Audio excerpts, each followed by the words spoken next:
Well, get ready because this is going to be a deep dive. We're going to uncover some things about this war, things that might surprise you. Sounds interesting already. I'm all ears. What's fascinating is how far back we got to go to truly get it. The roots of this war, way before 2014, even before the Soviet Union collapsed. So where do we even begin with that? Okay, let's go back to the very start, the formation of the Soviet Union. The Bolsheviks, their policies, like they got rid of private property, right?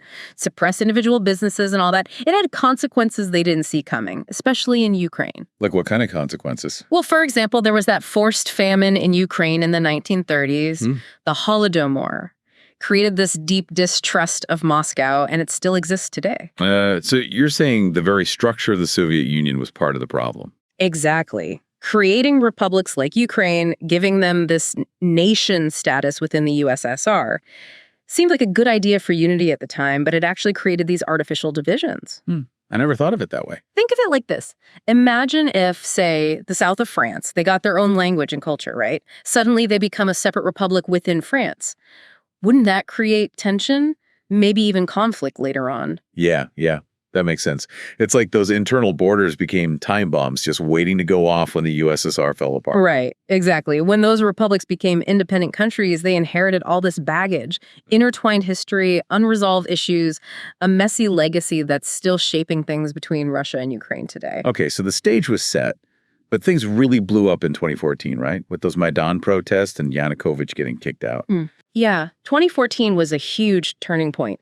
It started with President Yanukovych, right? He rejected that EU agreement, the one that would have brought Ukraine closer to Europe. And that's what set off those big protests in Kyiv. The revolution of dignity, they called it. People wanted closer ties to Europe. They were fed up with Yanukovych, his corrupt government. Yeah, I remember seeing all those images on the news, protesters clashing with police, the violence, and then Yanukovych, well, he just vanished. Right. But there's this one event during those protests, super important, but kind of mysterious. The deaths of over 100 protesters. They called them the Heavenly 100. Oh, yeah, that was awful. Everyone blamed Yanukovych's forces at the time. Right, but get this, Ukrainian courts, they found something way more disturbing. Hold on, what do you mean? Evidence points to those shootings being a false flag operation, done by a small extremist group, but within the protesters themselves. Whoa, wait, are you serious? Why would they do that? Think about it. Their goal was to make Yanukovych look bad, like a brutal dictator, to make the unrest even worse, to push things over the edge. That's insane. That totally changes how we see the Maidan uprising. It means there were people pulling strings with their own agendas, using the chaos to get what they wanted. Exactly. And you know what? The aftermath of that event, the anger and suspicion it created, it played a big role in the Donbas conflict that came next. Speaking of Donbas, everyone always says it was just Russian aggression. Yeah. But wasn't there more to it than that? Oh, absolutely. Donbas, lots of Russian speakers there, right? Historically tied to Russia economically, too. It became a breeding ground for separatism. But it wasn't just Moscow calling the shots. Things were way more complicated. So what else was going on? Okay, so we got to talk about Renat Akmatov. Akmatov, who's that? He's this powerful oligarch, controlled tons of Donbas's economy industries, energy, media, everything. He had a massive influence both politically and socially. Wow, he sounds kind of like a king or something. Pretty much, yeah. And every move he made, everything he did had a huge impact on that crisis. You got to remember, Ukraine at that time was basically a feudal state with all these oligarchs like Akhmatov, each one holding tons of power, often chasing their own goals even while the country was falling apart. Man, this is way more complicated than I realized. So we've got historical baggage, a manipulated uprising in Kyiv, then this power struggle in Donbas with guys like Akhmatov trying to come out on top. Sounds like a recipe for disaster. It was. And here's the thing. You might be surprised to learn that even with all this mess, there were actual attempts to find a peaceful solution, to stop it from becoming a full-blown war. Several attempts between 2014 and 2022, but they all failed. Wait, really? I never heard about that. What were they trying to do? Okay, so there were serious discussions about a land swap, trading Donbas for Crimea. Can you believe it? There was even almost an agreement to bring separatist fighters into the Ukrainian army. Imagine that, easing tensions, right? And of course, there were the Minsk agreements. At the time, this seemed like a big win for diplomacy. The Minsk agreements, right. They were supposed to fix everything, but obviously they didn't. Nope. Those agreements signed in 2014 and 2015 were meant to be the roadmap to peace, right? Ceasefire, getting rid of heavy weapons, giving Donbas special status. but they fell apart. Too many factors. Internal politics in Ukraine were a mess. Pressure from Western countries, and both Ukraine and Russia made some bad calls. So basically a whole bunch of mistrust and mischances. Sadly, yeah. And each failed attempt just made things worse. The gap between Russia and Ukraine got wider, more resentment, and it pushed them further apart. It was like a dangerous spiral, just setting the stage for what happened in 2022.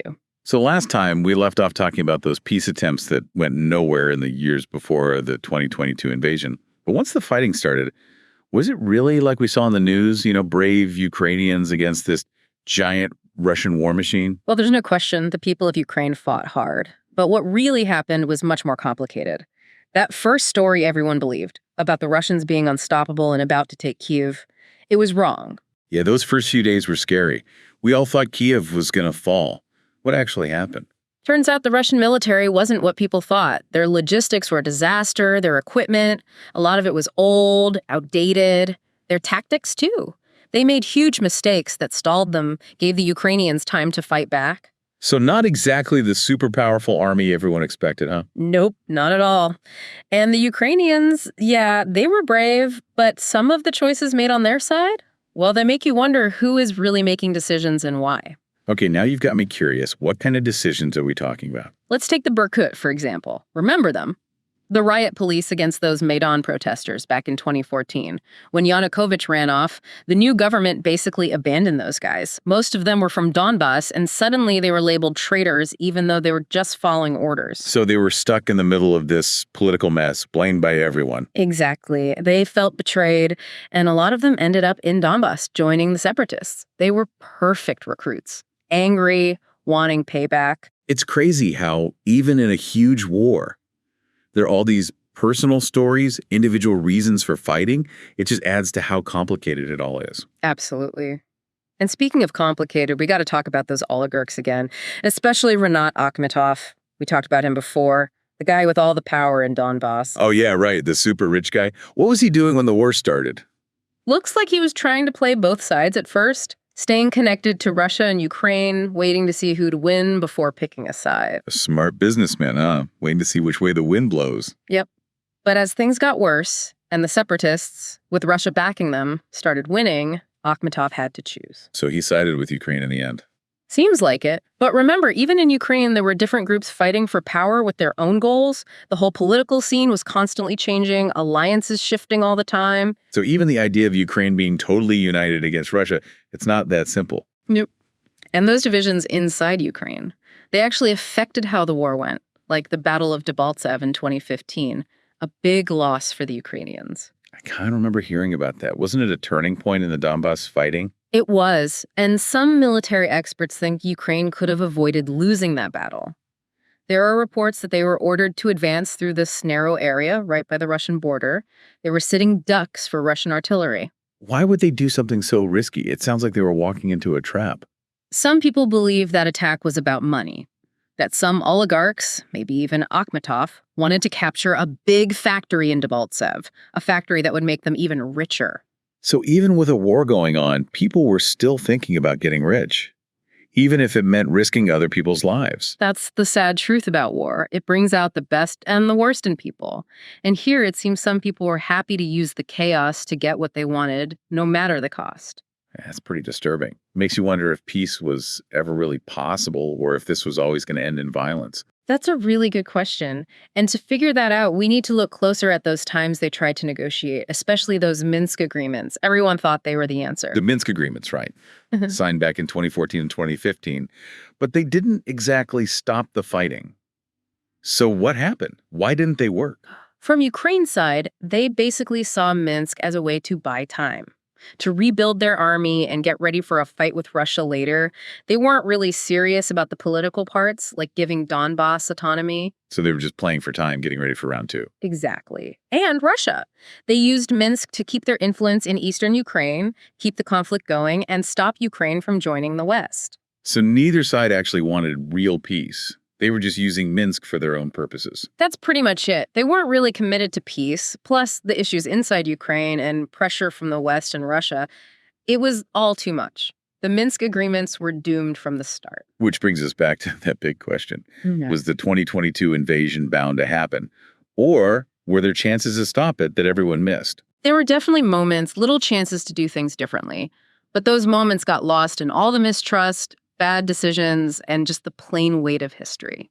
Can you give me an example of a chance they missed? Sure. In the months before the invasion, there were reports that Putin was actually open to talking. He might have agreed to keep Ukraine out of NATO if Russia got security guarantees. So they could have compromised, addressed what each side really wanted. Exactly. But the West, especially the US, they said no. They saw it as giving in to Putin and betraying Ukraine. They wanted to keep NATO expansion on the table, saw Ukraine as important for stopping Russia. So Ukraine was trapped in this fight between Russia and the West, with its fate being decided by other countries. It's a tough truth, but that's often what happens to smaller countries when the big powers clash. And for the people of Ukraine, the results have been awful. So we were just talking about how Ukraine ended up stuck between Russia and the West. But even after the invasion started, weren't there still people trying to, make peace? Oh yeah, for sure. Even with everything going on, there were definitely efforts to find some kind of negotiated solution. Remember those early ceasefire talks, the ones in Belarus and Turkey? They didn't go anywhere in the end, but they showed something really important. What's that? Well, they showed that both sides were actually willing to sit down and talk, at least at first. There were even times when they almost reached an agreement. Really? So close. Why do you think those talks fell apart? What was stopping them from making a deal? I think on the Russian side, those early mistakes they made played a big part. They thought their military was stronger than it was, and they underestimated how tough the Ukrainians would be. They thought it would be a quick win and they could dictate the terms. But the longer it went on, the more dug in they got and less willing to budge. And what about Ukraine? What were they thinking? Well, with all the support they were getting from the West, weapons, money, and political backing, they felt like they had a chance to push back against Russia. They were less likely to accept a deal that meant giving up land or limiting their independence. So basically, both sides thought they could do better by keeping the fight going instead of making a deal. Yeah, pretty much. And then you have the United States adding another layer to everything. Their goals in this whole thing weren't always the same as Ukraine's. What do you mean? What is the U.S. trying to do?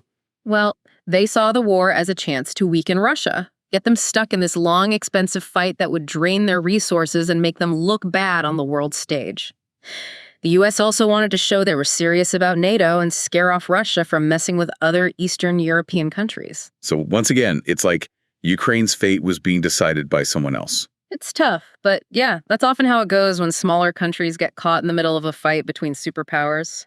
And for the people of Ukraine, the results have been devastating. This whole deep dive has been eye-opening. We went way beyond the headlines, uncovered a lot of history, political maneuvering, and man, so many missed chances for peace. Yeah, it's a good reminder that wars like this don't just happen out of nowhere. There are deep roots, bad decisions, and a lot of times just a plain failure to talk things out and find solutions. So what lessons can we take away from all of this? What did we learn from the mistakes that were made? What can we do to stop this kind of thing from happening again? I think one of the biggest takeaways is realizing that security doesn't have to be a zero-sum game. One country's safety shouldn't mean another country's in danger. We need to find ways to address everyone's security concerns without starting wars. So more communication, more diplomacy, even with our enemies. Absolutely. It's crucial to keep those lines of communication open, even when things are really tense. We got to try to understand where the other side is coming from, even if we don't agree with them. And most importantly, we have to be willing to compromise, to find solutions that work for everyone. That's a tall order, especially these days when everyone's so divided. It is, but it's something we have to do if we want to stop the cycle of violence and build a more peaceful future.